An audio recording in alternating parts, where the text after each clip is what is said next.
Fala pessoal, estamos de volta com mais um react aqui no canal e dessa vez para falar de um escândalo que aconteceu em 2008 na Fórmula 1 com Nelsinho Piquet. Você já talvez tenha ouvido falar ou não ouviu falar, mas vamos ver aqui o que Reginaldo Leme, o cara que revelou esse escândalo todo para o mundo, né? Não foi não só para o Brasil, mas para o mundo. O que ele falou aí sobre essa conversa que ele teve com Galvão Bueno depois dele revelar que aconteceu esse escândalo para o Galvão, ele que ainda é, né, um renomado jornalista de automobilismo e estava lá em Singapura, né, em Singapura não, né, na transmissão, não sei se ele estava em Singapura ou não, mas ele estava na transmissão lá com o Galvão e trouxe essa notícia e vamos ver aí o que repercutiu, como foi a reação de Galvão Bueno para essa informação tão bombástica que mudou rumos da Fórmula 1, né? Em 2008 até hoje se fala sobre esse caso. Mas antes, queria pedir para vocês deixarem o like, compartilharem o vídeo se vocês gostarem, comentarem aí se vocês lembram desse caso de 2008. Aí o pessoal que é mais novo talvez não lembre, né, desse caso tão impactante acontecido com o brasileiro, com o Nelsinho Piquet, né? Mas comentarem, compartilharem, se inscreverem aí no canal para que o canal possa crescer mais, para que a gente possa trazer mais conteúdo sobre esporte aqui para vocês, tá bom? Então, sem mais enrolação aqui, sem mais papo furado com vocês, vamos assistir o vídeo aí do Reginaldo Leme.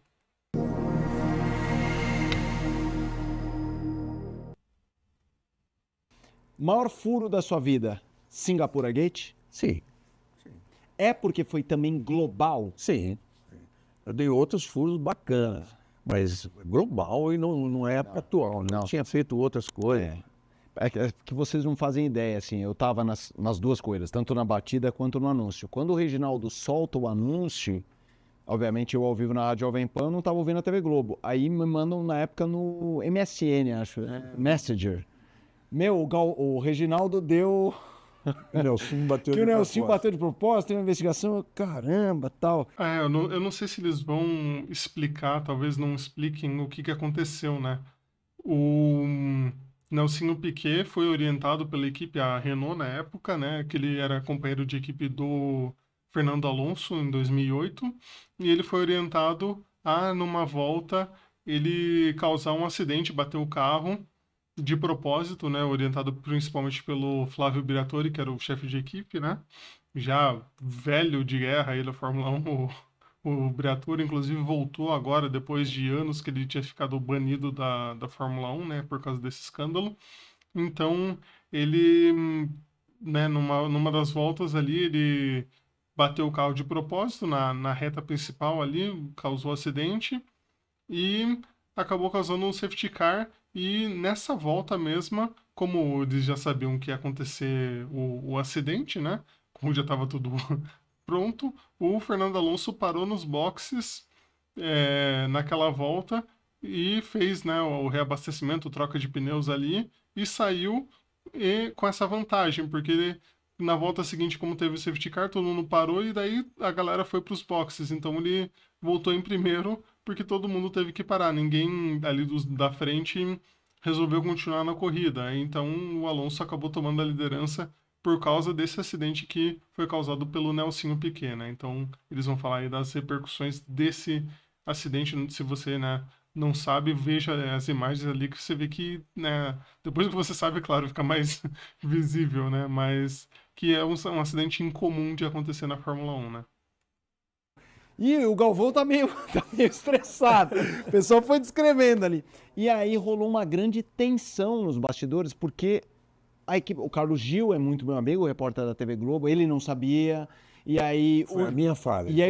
E aí eu lembro do Jaime, você, quando a FIA anuncia que havia uma investigação, porque você deu furo, mas você fica tenso, né? Será que é tudo isso que o Nelson me passou? E aí eu lembro até hoje que quando a FIA anuncia a comemoração dele e do Jaime, sim, eles correndo. O Nelson Piquet mesmo que falou pro Reginaldo que aquilo tinha acontecido, né? Então, o próprio pai do Nelsinho que contou que aconteceu essa manipulação, né? Deram peitada, sabe? Assim, Minha porque, vida salva, sabe? né, você carregou muita pressão naquele GP da Muita Bélgica. pressão. Primeiro, assim, rapidinho. Tudo começou na Hungria, o Nelson estava, o Piquezão, e todo mundo em volta, né? Hungria, que é o último GP do Nelsinho. Ele corre, é a batida do Massa, exato. E depois ele é Aí demitido. tinha brasileiros, tinha portugueses, tinha italianos que entendem, tá? E o Nelson falando história, sempre piada, muito divertido e tal. E aí ele falou um negócio lá que aí a turma se dissipou. Eu falei, não, eu vou atrás disso. Aí fui procurar ele lá no motorhome da FIA. Ele estava lá sozinho para assistir a corrida, para assistir o treino, que a gente não fazia treino ainda nessa época. E mais perto de uma bomba de, como é que chama? A Alemanha na época era Weissteiner, né? Fui lá, falei, opa, esse Weissteiner eu não vou perder. Peguei, sentei com ele e tal. Eu falei, Nelson, você falou um negócio assim que eu fiquei com a pulga atrás da orelha. Ele falou assim, você foi o único que sacou, então você vai ter tudo. Você vai ter tudo que vai se desenrolar para frente. Mas você fica quieto. A gente abrir a boca antes da hora, eu estou ferrado, você está ferrado, né? Juridicamente, os caras podiam fazer um monte de coisa. Bom, fiquei quieto. Aí vamos... Nessa hora ele ainda não te contou, nesse momento. Ele só sinaliza que tem algo... Não, contou. Ele já contou. Tá bom, tá bom. Aí eu vou para a Bélgica, né? Spa. Que foi a corrida que eu comuniquei. E aí não era para dar naquela corrida também. Ia esperar mais. De repente, entre eles lá, diretores, o presidente da FIA ficou sabendo que tinha alguma coisa no ar. Então o que ele fez? Mandou vários inspetores fiscais lá para a Bélgica entrevistar todo mundo, Briatore, engenheiros todos. E o Nelson soube disso. Um engenheiro da Renault falou para ele. Aí ele me ligou. Me ligou, eu já tinha acabado o treino de sábado. E uma coisa que talvez seria mais difícil de se pegar hoje, porque não vai toda a equipe para lá, né? Vai só um repórter e ali produtores e tal. Não é tanta gente que vai para a corrida, eles não pagam mais a viagem do narrador, do comentarista e tal para se cobrir a corrida, né? Pelo menos, né, a Globo, depois de um tempo, não fazia mais isso. A Band hoje não faz mais isso, né? Não manda o narrador. Se vai para Interlagos só, né? Então, talvez fosse mais complicado, né? Dessa relação ali de acontecer, né? De ter esse furo acontecendo com um jornalista brasileiro, né? Sábado, e estava no hotel tomando uma bela cerveja belga e ele me ligou. Disse, Naldo, é o seguinte, velho, você tem que dar amanhã, senão você vai perder a exclusividade, porque tá cheio de fiscais aí investigando a Renault de tudo quanto é lado. Você vai perder. Aí eu falei, nossa senhora, o que eu tenho na mão? A dimensão do que eu tenho. Não sabia. Eu não tinha ideia. Podia ser grande, podia ser um furo. Aí, nessa noite, a casa de... Sim, Vocês sempre ficaram? Onde eu me hospedava, os brasileiros se hospedam e fazem um churrascão, cerveja belga. Reginaldo, você foi naquela... Não, começamos nós, a Globo. Que o Sim. Foi, daí aí rolou uma ascensão do time da Globo, aí cada um ganhou seu quarto, a gente continuou ali na casa. Eu fui nesse dia para encontrar vocês, já tinha os gringos juntos. Sim. Até engenheiro do Schumacher chegou aí nesse evento. Imagine só, eu fui com um baita jornalista chamado... que dirigiu o Fantástico, Globo Esporte, de Ribeirão Preto, um alto. É um calvo? Meu Deus. Acho que sim. Não era o Carbone. Não. Tinha um nome. Não, jornalista... Garambone, não era? Garambone. Era o Garambone, não era? Garambone. Ele foi um dia numa festa lá. Não sei se é essa. Foi essa comigo. Garambone. Eu fui com ele no carro. E eu tava com aquilo assim, o que eu faço com isso, né? Contei tudo para ele. Não pedi para guardar segredo, mas ele falou, não posso falar para ninguém. Tá? Mas ele podia ter falado para mim, olha, faz isso, mais experiente, diretor de programa e tudo. Ficou na dele, claro, não quis interferir no negócio. Aí eu voltei e tentei dormir. A gente chegava, ia para os motorhomes, principalmente o da Red Bull, que era super bacana, de comida boa, bebida, café. Eu fui para lá, cheguei junto com o Galvão. Tomei o café junto com ele. Cara, eu ficava olhando assim, falei, o que eu faço? Aí eu falei assim, não, falar para ele eu não posso. Pelo seguinte, claro que ele vai ser meu segredo, mas ele vai apresentar, como dizendo assim, ó, o Reginaldo tem um segredo, assim, assim, assado. Lá em Singapura. E aí eu... Não é isso, Reginaldo? É. E aí eu fiquei na minha, não falei com ninguém. O meu erro foi, eu tinha que ter chamado do lado Carlos Gil e Baiano, o cinegrafista.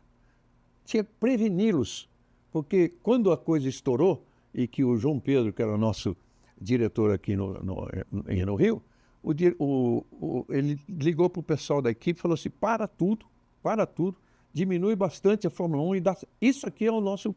Só que eles não tinham imagem. Por sorte, o Baiano sempre faz imagem de todas as equipes, tinha um pouco de Briatore e tal. Mas eu tinha que ter avisado o Carlos Gil. Eu falo com isso até hoje. Gil, eu devo um negócio para você que não tem como pagar. Porque todo mundo foi atrás deles, né?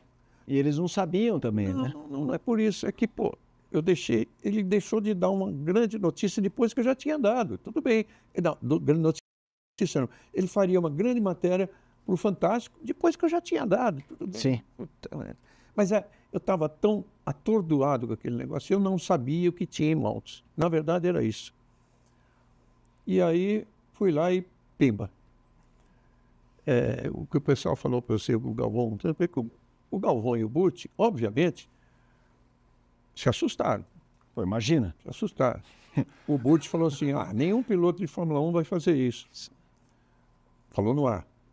Aí o Galvão desligou o telefone e falou assim... O microfone, né? O microfone. Microfone. Vou usar um palavrão aqui, tudo bem? À vontade. É do Galvão, né? Você... Foi ótimo que você fez jornalisticamente, mas você foi na do Piquet, vai acreditar neles, você vai se foder, porque na hora ele vai pular fora. Eu falei... Você vê que era um escândalo tão grande, tão, né, sem dimensão, sem precedentes, que as pessoas ficaram sem acreditar que era verdade, né? Você vê ele falando do Burt, que o Burt não... Falou, nenhum piloto jamais faria uma coisa dessas, né? Forçar um acidente. O Galvão Bueno mesmo, né?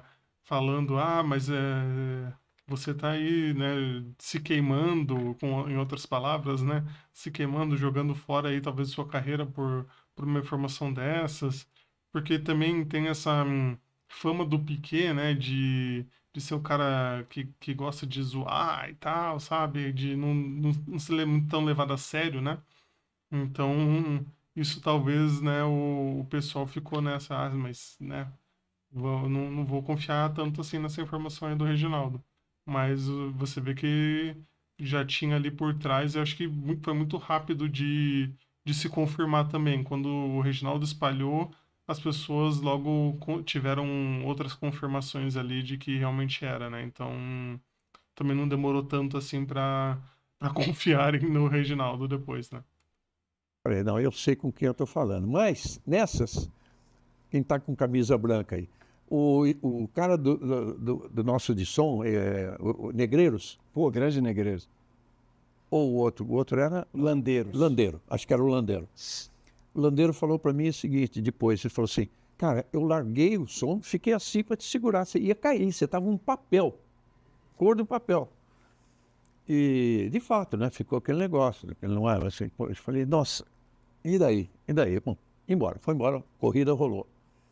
Eu saio de lá, na Bélgica, é o melhor lugar para se trabalhar com rádio, TV e jornal, porque você sai da cabine, você desce uma escada e você está na sala de imprensa, com 600 jornalistas.